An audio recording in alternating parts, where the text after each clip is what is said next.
Coping mechanisms among college students experiencing stress. College is a stressful time. There's a lot of new stressors that are added, and coping mechanisms are not always effective. So some basic background from our topic comes from 3 different articles. The first article was written in 2012, and it looked at some of the new stressors that college students are experiencing and the common coping mechanisms that are used. The second study looked at the effectiveness of the coping mechanisms, looking at how high or low the stress of a college student was, and how their coping mechanisms affected that stress level. The third article that we were looking at for our basic background information was written in 2017, and they looked at the link between the amount of stressors that a college student has and how many coping mechanisms they used. And they ended up finding that with more stress, then the college students tend to use more coping mechanisms. So what we have here is that college students have more stressors and often use more coping mechanisms, but the way they're using those coping mechanisms is often ineffective. So how are some of the specific stressors harmful to college students? In 1998, a research article found a correlation between high levels of stress and physical symptoms because coping mechanisms were being used ineffectively. And we can see this today as more recent studies have shown that our coping mechanisms in college students still are being ineffective. Another thing that is important to think about is an article written in 2015 that looked at the psychological effects that can happen to college students when the stressors are managed incorrectly. This again goes back to the fact that a previous article has found that coping mechanisms are being used ineffectively in many college students. So the other thing that we can talk about is the emotional health of students. In 2014, a research article found a correlation of higher stressed individuals with lower emotional health, showing that the higher stress you have, the harder it's going to be for you to keep up with your academic performances and keep up with those other stressors. So as we saw in the last slide, there is a lot of different effects of stressors that can last a long period of time, such as physical and mental symptoms that don't go away when the stress continues to affect the student. So here's a couple more articles that look at the excess of stress that's being felt and the different coping mechanisms that can continue to cause new stressors, such as the use of alcohol or sexual activity can cause extra stressors instead of helping as a coping mechanism, and a little bit of difference between students that practice those coping mechanisms and students that practice other coping mechanisms, such as students who practice faith-based coping mechanisms are less likely to use coping mechanisms that involve alcohol or sexual activity. So there's going to be less new stressors from coping mechanisms in those groups of students. So with that background, we know that college students have more stress and the coping mechanisms that they use are not effective in managing that stress, and that can lead to lasting effects. So our hypothesis was that the amount of stress experienced by college students will be related to the quality of their coping mechanisms. And we predicted that students who consistently use effective coping mechanisms are going to have less psychological distress than those who use ineffective coping mechanisms. Okay, so I had the methods section, and to describe the participants, we had 40 total participants. 2 were excluded because they were under the age of 18, and of those 38 participants, 36 were in between 18 and 25, which was our target demographic age, with a mean of 20.131 years and a standard deviation of 2.93 years. The ethnicity makeup was 28 were Caucasians, 8 were Hispanics, 1 was African American, and another was a Pacific Islander.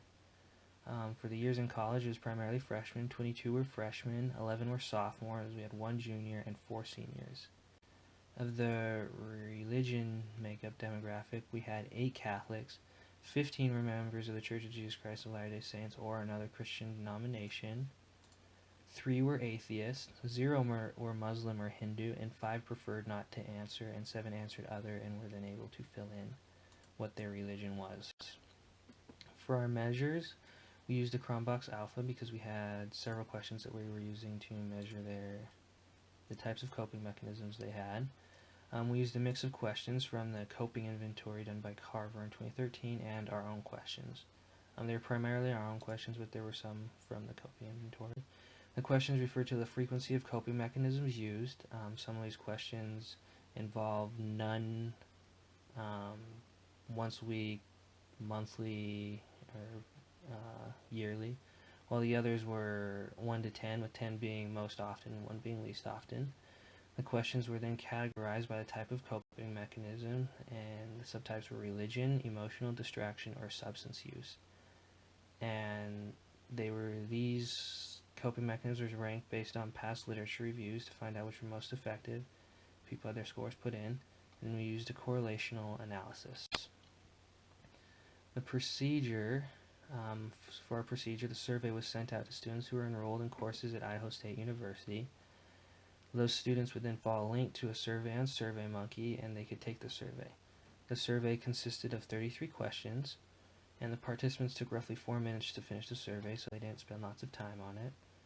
The survey was available for 2 weeks, and we did not provide any incentive. They did the survey all on their own volition. Next, we are going to discuss the results. We ran a Pearson's correlation coefficient to measure stress levels and coping mechanisms. We believe this was the best test to use as it helped us identify our measurements. We used this test to find correlation between each of the following measures as coping mechanisms in stress. Measurements of emotional support. We asked how often students seek friends or family to reduce stress. When emotional support was measured, on average, students were less likely to use emotional support as a coping mechanism. The mean for emotional support coping mechanism was 4.94, and the standard deviation was 2.87.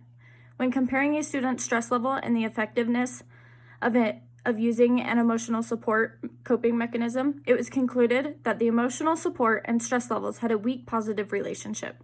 Our high p-value suggested we failed to reject the null hypothesis. Measures of substance use. We asked students how often they use substances and prescription drugs to reduce stress. When substance use was measured, on average, students were not likely to use substances as a coping mechanism. The mean for the substance use coping mechanism was 1.79, and the standard deviation was 1.71. When comparing a student's stress level and the effectiveness of using substances as a coping mechanism, it was concluded that the substance use and stress levels had a weak positive relationship. Our high p-value suggested we failed to reject the null hypothesis. Measures of religion. We asked students how often they used their beliefs and religion to reduce stress. When religion was measured, on average, students were neutral to using religion as a coping mechanism. The mean for religion coping mechanism was 5.72, and the standard deviation was 3.67. When comparing a student's stress level and the effectiveness of using religion as a coping mechanism, it was concluded that religion and stress levels had a weak negative relationship. Our high p-value suggested we failed to reject the null hypothesis. Measures of distractions. We used distractions such as sleeping, exercise, streaming devices, and procrastination to ask students how often they use those distractions to reduce stress. When distraction was measured, on average, students were neutral to using distractions as a coping mechanism. The mean for a distraction coping mechanism was 5.48, and the standard deviation was 6.29. When comparing a student's stress level and the effectiveness of using distractions as a coping mechanism, it was concluded that it depends on the distraction and how well the relationship is. Sleeping and streaming devices were the two distractions measured. Sleeping and stress levels had a weak positive relationship. Streaming devices had a moderately positive relationship. Our high p-value for sleeping suggested that we failed to reject the null hypothesis. Our low p-value for streaming devices suggested we rejected our null hypothesis. This study revealed that the type of coping mechanism used does not affect how often a college student feels stressed. We hypothesized that the amount of stress is related to the effectiveness of an individual's coping mechanism. This study implications are that the coping mechanisms, religion, distractions, substance use, and emotional support failed to reject our null hypothesis. Although these findings failed to reject our null hypothesis, it does not imply that there's no relationship between coping mechanisms and stress. A couple of limitations that this study had was that the sample size was too small. We originally had 40 participants, but were unable to use 2 participants because of their age of not being over 18, and so that took us down to 38 participants. Also, the participants are from a rural area, and sometimes that can affect their answers. Another limitation that the study had was that perhaps not all coping mechanisms were used by an individual. Sometimes people do not have a religion, so they do not use religion as a coping mechanism. And sometimes students do not drink alcohol as a coping mechanism. This study opens up a lot of possibilities for future research. A possible future research could be comparing religions and their coping effectiveness. For example, you could compare a Latter-day Saint religion to the Catholic religion and compare how effective these religions are for different individuals. And another future research that could be done is comparing genders and their coping effectiveness. For this specific study, we did not measure different types of genders, but it could be a possible way to see the difference between male and female genders and how effective their coping mechanisms are to them. In conclusion, we know that college is a stressful time for any student, and you have to learn how to deal with your stress. Although we named just a couple of coping mechanisms, there are always more coping mechanisms that you can use to help manage your stress. Always be aware of your psychological distress and find out what the best coping mechanism is for you.